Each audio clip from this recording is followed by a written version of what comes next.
सबसे पहले तुम समझो कि मार्केट जब स्ट्रक्चर अपना तैयार कर रहा है कि एकदम फॉल आ गया, ठीक है, सडन फॉल आ गया, फिर सडन राइज हो गया।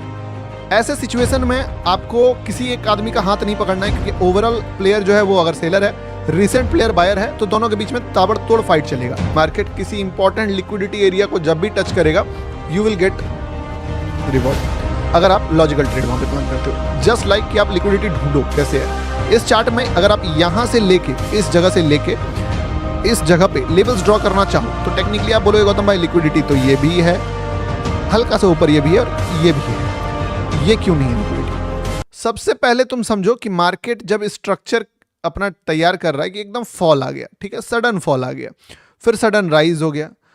ऐसे सिचुएशन में आपको किसी एक आदमी का हाथ नहीं पकड़ना है, क्योंकि ओवरऑल प्लेयर जो है वो अगर सेलर है, रिसेंट प्लेयर बायर है, तो दोनों के बीच में ताबड़तोड़ फाइट चलेगा। लेकिन द थिंग इज कि ऐसे सिचुएशन में कभी भी मार्केट किसी इंपॉर्टेंट लिक्विडिटी एरिया को जब भी टच करेगा, यू विल गेट रिवॉर्ड अगर आप लॉजिकल ट्रेड वहां पे प्लान करते हो। जस्ट लाइक कि आप लिक्विडिटी ढूंढो कैसे है। इस चार्ट में अगर आप यहां से लेके इस जगह से लेके इस जगह पे लेवल्स ड्रॉ करना चाहो, तो टेक्निकली आप बोलोगे गौतम भाई लिक्विडिटी तो ये भी है, हल्का सा ऊपर ये भी है और ये भी है, ये क्यों नहीं है लिक्विडिटी? द थिंग इज कि जो बेस होता है, यानी कि आपसे जब कोई पूछता है कि आप कहाँ से हो, तो आपके गांव में अगर कोई जाके पूछता है तो आप अपना बताते हो कि उस गली में रहता हूं। आपके नियरेस्ट जो सिटी टाइप का है, मान लो चौराहा है जो, वहां अगर कोई पूछता है तो आप बताते मैं उस गांव से हूं या उस मोहल्ले से हूं। लेकिन वही चीज जब कोई जिले से पूछता है तो आप अपने पंचायत का नाम या फिर वार्ड का नाम जो है वो बताते हैं। बट वही चीज जब कोई आपको दिल्ली में, मुंबई में पूछेगा या कोलकाता में पूछेगा, तो आप बताओगे मैं दिल्ली से हूँ। आप ये नहीं बोलोगे कि मैं रोहिणी सेक्टर इतना का ये घर में रहता हूँ, या आप ये नहीं बोलोगे मैं बिहार में सिवान जिला का इस गली में रहता हूँ। और वही चीज जब आप दुबई में गए या किसी और कंट्री में गए, आपसे पूछा आप कहाँ से, तो आप बोलते हो इंडिया से। यानी कि जब मार्केट आप लेवल्स ढूंढ रहे हो, मान लो आपको 10-20 पिप्स चाहिए, तब आप यहां पे भी लिक्विडिटी ढूंढ सकते हो कि ये लिक्विडिटी जब मार्केट इस जगह पे रहेगा तब।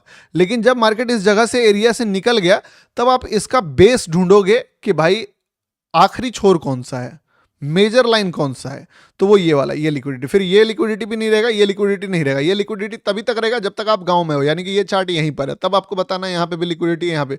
अगर ये आप बहुत दूर चले गए हो अपने एरिया से, तब आपके लिए लिक्विडिटी ये है।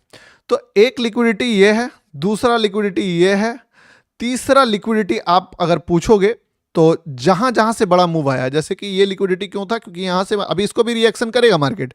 अगर लुढ़कते पुढ़कते गिरा है तो एग्जैक्ट इस लेवल तक गिरने का टारगेट करेगा। इसके बाद मार्केट यहां से जो निकला है, आप देखिएगा तो ऊपर नीचे किया, इसी जगह पे थोड़ा सा फॉल भी शार्पली किया, और इसी जगह पे मार्केट रिएक्ट भी बहुत रैपिडली किया। इस पूरे एरिया में आपको खिचड़ी दिख रहा है, क्लीन मूव आपको यहां से दिख रहा है। तो दैट्स द रीजन कि ये भी एक लिक्विडिटी है। तो अब जैसे आपने लिक्विडिटी मार्क करा, एक ये मार्क करा, एक ये मार्क करा, ये लिक्विडिटी क्यों है इसका रीजन आप समझ गए। पहले फॉल करा मार्केट, 1 2 3 4 5 बड़े कैंडल्स ग्रीन बनाए लगातार, और लगभग 200-350-400 पिप्स के आसपास का क्लीन मूव दिया। उसके बाद लपेट के बहुत ज्यादा मूव दिया, यहां से यहां तक में कभी ऐसा क्लीन मूव नहीं दिया था। तो जैसे ही मार्केट इस लिक्विडिटी पे आया और इसको ब्रेक किया, आप थोड़ा सा एक्सपेक्ट कर सकते हो कि उस पर रिएक्शन आएगा। अब वो रिएक्शन हो सकता है या हो सकता है वो एक्शन हो सकता है। एक्शन और रिएक्शन में फर्क ये होता है कि रिएक्शन का मतलब होता है कि लेवल है, मार्केट गिर रहा है, रिएक्ट किया, फिर गिर जाएगा। और एक्शन का मतलब होता है लेवल आया, गया, उड़ गया। This is action, this is reaction.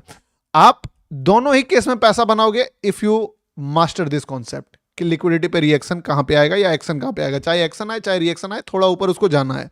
But मैं थोड़ा सा इसको रिएक्शन के पॉइंट ऑफ व्यू से देख रहा था कि रिएक्शन आएगा तो हो सकता है वो 10-20 पिप्स का है, हो सकता है वो 100-150 पिप्स का है, आई डोंट नो। अगर वो रिएक्शन रहा तो मैं रिएक्शन छोड़ के एक्शन को टारगेट कर लूंगा, या थोड़ा सा सिस्टम दिमाग लगाऊंगा क्या करना है। यहां पे मार्केट ने जैसे इस कैंडल के नीचे क्लोज करा, 1 2 ग्रीन, जब तक रेड बना रहा था कोई दिक्कत नहीं था। जैसे ही मार्केट ने इस रेड कैंडल के ऊपर ग्रीन बनाना स्टार्ट करा, आप एक बार समझ जाइए कि लिक्विडिटी के लाइन के पास से रिस्पेक्ट करेगा, और जहां पे बायर आना स्टार्ट हो गया, दैट मींस कि अब मार्केट ऊपर जाना चाहता है। अच्छा, जा कहाँ पे सकता है, वैसे ही लिक्विडिटी मार्क कीजिए। लिक्विडिटी कहाँ पे है, एक तो यहाँ पे है, यहाँ पे क्यों है, सेम एरिया जिला जो बोला आपको नाम। दूसरा कहाँ पे, यहाँ पे है। क्यों, क्योंकि इस पूरे फॉल में यही वो छोर है जो कि नीट एंड क्लीन लग रहा है। इसके बाद अगर मैं यहाँ ड्रॉ करता हूँ तो इसके जस्ट बाद यहाँ हो जाता है, बट अगर मैं यहाँ ड्रॉ करता हूँ तो गैप इस लिक्विडिटी से इस लिक्विडिटी के बीच में कोई लिक्विडिटी नहीं दिख रहा है। तो यानी कि 85 पिप्स का बढ़िया डिस्टेंस है, तो ये वाला बेस्ट लेवल है। इसीलिए जब मार्केट यहां से निकला तो थोड़ा सा ऊपर जाने के बाद जब ये फॉल करा तो मैं एक वर्ड आपके साथ शेयर किया। क्या बोला था आपको, पिछला लाइव अगर आपको याद हो, कि देखो अगर मार्केट इस लेवल के ऊपर जाता है, समझे, दिखाता हूं तुमको, तब तुमको ज्यादा बेटर समझ में आएगा। देखना, देखो, तो हम लोगों ने क्या करा, इसके बाद एक ओपिनियन देखा कि चलो क्या फायदा है, क्या चीज कर सकते हैं। लिक्विडिटी के पास से मार्केट थोड़ा सा ऊपर तक का देख सकते हो। देखना यहाँ पे क्या 60-70 पिप्स के आसपास मूव दिया, लेकिन 30-40 पिप्स निकाला जाता है। ठीक है, अब सुनना, आ जाता है तब आप मान के चलना है, थोड़ा और ऊपर आ जाता है, मान लो यहाँ तक भी अगर आ जाता है तब आप मान के चलना कि फिर ये यहाँ तक भी आ सकता है। ठीक है, लेकिन अगर ये इस लाइन के नीचे रहा तो फिर इसका लो ब्रेक होना ऑलमोस्ट तय है।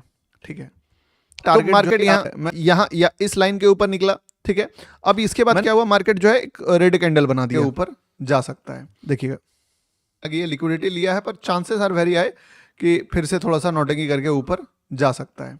तो इस रेड कैंडल के बाद भी बोला ऊपर जा सकता है। अगर तुम इस लाइन पे ध्यान दो, जो लाइन मैंने ड्रॉ किया है, तो ये लाइन तुमको ठीक इस कैंडल के, बड़े वाले रेड कैंडल के 50% पे तुमको ड्रॉ किया हुआ दिख रहा है। ठीक है, इस चीज को बोलते हैं कि बड़ा सेलर का जो है हार कहां पे एग्जैक्टली एडमिट करेगा या बड़ा बायर कहां पे हारेगा, वो लेवल। कैसे इस लेवल को निकालना है आपको, कभी भी अगर मार्केट, मान लीजिए जैसे भी गोल्ड में हम लोग खोल रहे हैं गोल्ड, ठीक है, और गोल्ड में अगर हम लोग देख रहे हैं कि यार मार्केट तो यहां से लिक्विडिटी लिया, पर इस लिक्विडिटी से थोड़ा सा ऊपर करके, ठीक है, थोड़ा सा ऊपर करके फॉल कर गया, ऐसे नहीं समझ में आएगा, यहां देखना फॉल कर गया।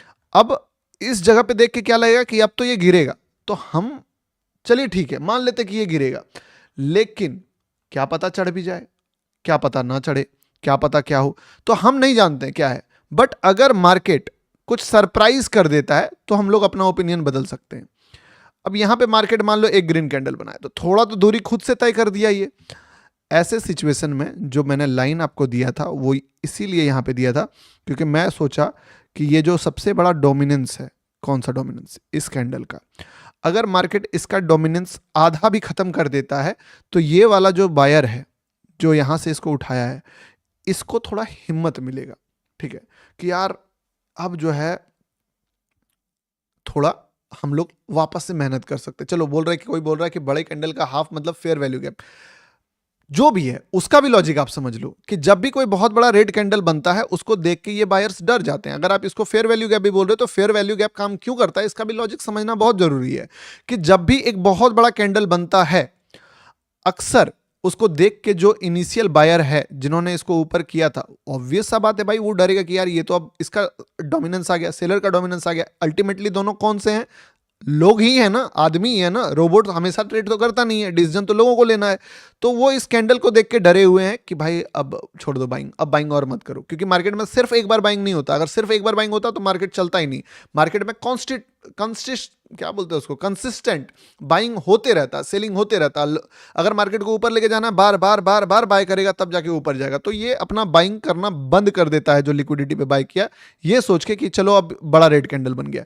लेकिन अगर ये किसी तरीके से आधा भी विन कर जाता है तो ये जो बायर होता है जिन्होंने इस गेम को पहले उठाया था और जो सेलर ने इसको बाद में दबा दिया, ये बायर देखता है कि यार किसी एक आदमी ने मेरा हाथ पकड़ा या किसी दूसरे बड़े प्लेयर्स ने भी उसका हाथ पकड़ा और ये गेम को वो अगर हाफ जीत गया है, अब वो वापस से पैसा इसमें डाल सकता है।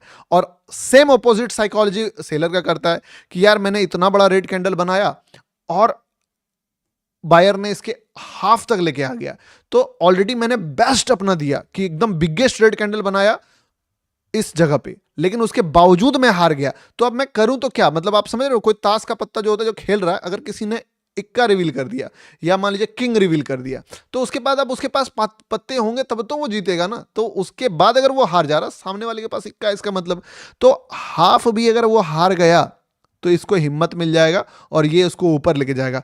दैट्स द रीजन बिहाइंड कि मैंने तुमको ये लाइन बताया यहाँ पे कि अगर इसका हाई टच हो गया, ऊपर निकला, तो मार्केट तुम्हारा इस लेवल तक जाएगा। अब समझो इस लेवल को मैंने क्यों बोला आपको, क्योंकि ये लिक्विडिटी का लेवल था, और इस चीज को इसलिए बोला क्योंकि ये बायर का जीतने का लेवल है।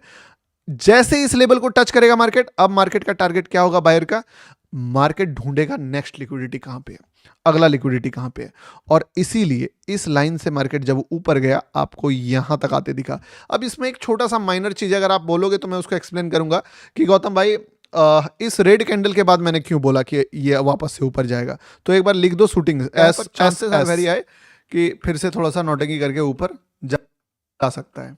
ठीक है एस, तब मैं इसको एक्सप्लेन करूंगा, अदरवाइज मैं आगे बढ़ता हूं। ठीक है, तो चलो एस, ठीक है। तो एस यानी कि आपको ये जानना है कि गौतम भाई ये बताओ कि मार्केट जो है इस शूटिंग स्टार के बाद क्यों आपने बोला कि ये लेवल्स जो है वापस से ऊपर जाएगा परेशान करके। ठीक है, देखना इसका भी आंसर समझिए। यस, इसका आंसर ये है कि अगर मार्केट को सच में गिरना होता तो टेक्निकली मार्केट ऑलरेडी गिर ही रहा था, फिर ये झोल झमेला इसको करने का जरूरत नहीं था।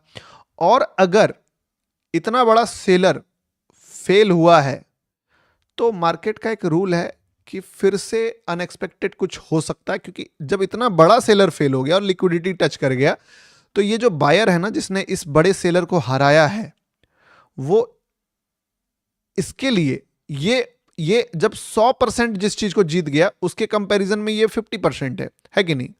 ये कितना परसेंट का कैंडल है, इस कैंडल का साइज देखोगे आप तो इस कैंडल का साइज है टोटल 85 पिप्स का, उसके कंपैरिजन में इस कैंडल का साइज कितना है 40 पिप्स का, 45 पिप्स का, यानी कि लगभग 50% है। तो जो 100 पॉइंट वाले चीजों को हरा चुका है वो कोशिश करेगा कि इस 50 पॉइंट वाली चीजों को भी हराना, क्योंकि उसने ऑलरेडी अपना बहुत बड़ा पैसा इसमें डाल चुका है, दाव लगाया है। दैट्स द रीजन कि एक रेड कैंडल तक तो वो झेल लेगा, लेकिन अगर इसके बाद लो भी ब्रेक कर देता ना कैंडल, तब वो नहीं झेल पाता, समझे। तो इसके कारण यहां पे मैंने एक्सपेक्ट करा कि यार इसको जब हरा दिया तो इसको भी हराने का कोशिश करेगा, और सेलर जो है एक बार और कोशिश किया, बट बायर अभी एग्रेसिव है क्योंकि यहां पे और यहां पे यही सबसे बड़ा अनएक्सपेक्टेड चीज हो गया है। और यहां पे जो बायर है उसको प्रॉपर लिक्विडिटी मिला नहीं है, क्योंकि मार्केट में लिक्विडिटी जो है वो यहां पे बैठा हुआ है। तो इस लिक्विडिटी पे जब जाएगा तभी लोग इसको हार मानेंगे, जो भी बड़ा प्लेयर्स है, और दूसरा प्लेयर्स दम लेगा। इसीलिए मैंने इस शॉर्ट वाले शूटिंग स्टार के बाद भी बोला कि अब ये और ऊपर जा सकता है, यहां तक जा सकता है, उसके बाद ही आप जो है मानना कि मार्केट गिरेगा। अब समझिए कि मार्केट यहां तक गया,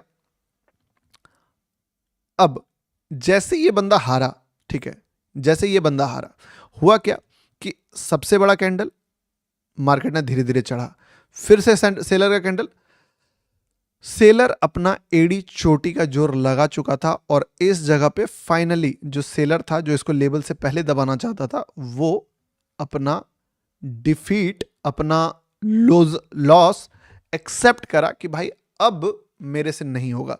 और इतिहास गवाह, ये चीज मैं 10 से 20 बार 30 बार आपको बता चुका हूं कि जब भी सेलर अपना हाथ हटाता है तो आपको एक बहुत बड़ा कैंडल का रिएक्शन दिखता है। ठीक है, क्यों? क्योंकि जब तक फाइट चल रहा है तब तक छोटे छोटे कैंडल्स क्यों बनते हैं, आपको पता है कि ऐसे कैंडल्स क्यों बनते हैं? लोग बोलते हैं वॉल्यूम देखो, ठीक है, कोई लोग बोलेगा वॉल्यूम देखो, कोई बताएगा कि वॉल्यूम देख के ये वाला वॉल्यूम का मतलब क्या, उस कैंडल पे कितना फाइट हुआ। ठीक है, अगर आप इस पे वॉल्यूम तो अभी नहीं लगाऊंगा, अगर आप सिंपल सा बात समझो कि एक छोटे कैंडल में भी बहुत ज्यादा वॉल्यूम हो सकता है, क्योंकि सेलर और बायर दोनों मिलकर जी जान लगा दिया, लेकिन इस कैंडल में बहुत ज्यादा वॉल्यूम में भी ना हो क्योंकि इस पे सेलर ने हाथ ही नहीं रखा, और जब कोई इसको नीचे दबाने वाला नहीं है तब ये बहुत ही लीस्ट एफर्ट के साथ उड़ेगा। और दैट्स द रीजन पूरे इंटायर मूव में यहां पे आपको सबसे बड़ा कैंडल यानी कि ऑलमोस्ट 75 पिप्स का एक कैंडल मिला।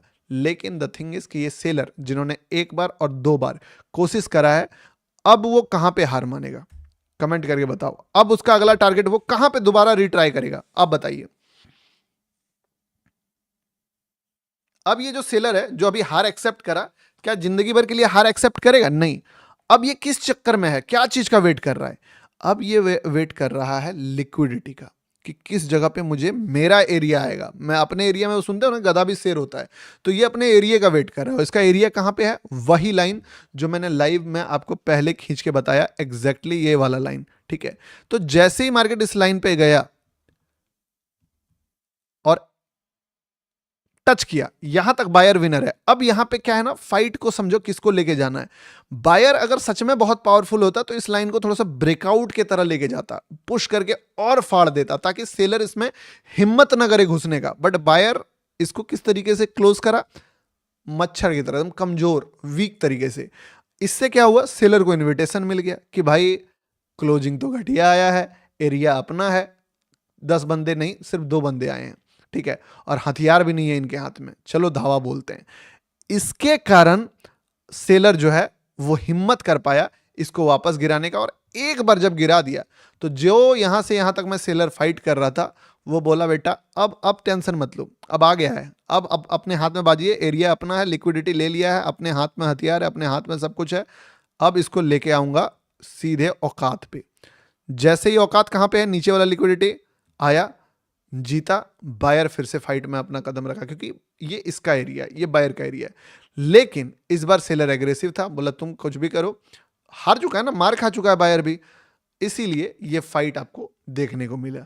अगर ये फाइट आज नहीं समझ पाए हो आप, कंप्लीटली लॉजिकल है, तो टेंशन मत लेना मेरे भाई, कुछ दिन और रुको, समझ में आएगा। मैंने पूरा प्रिडिक्ट करा, ऐसा कुछ नहीं है कि रिकॉर्डेड बात। देखो बहुत सारे लोग ना, अभी 8500 लोग लाइव में हैं, और बहुत सारे लोगों को लग रहा है क्या उल जुलूल बात कर रहा है। ये सारा चीज़ मैंने लाइव में पहले बताया, वो लाइव इंटरनेट के कारण कट गया था, आप एक बार देख लेना, वहाँ पे सब कुछ बताया है कि इस लाइन से निकलेगा, यहाँ तक गिरेगा, फिर चढ़ेगा, सब कुछ, ठीक है। तो वो समझ में आया आप सभी को?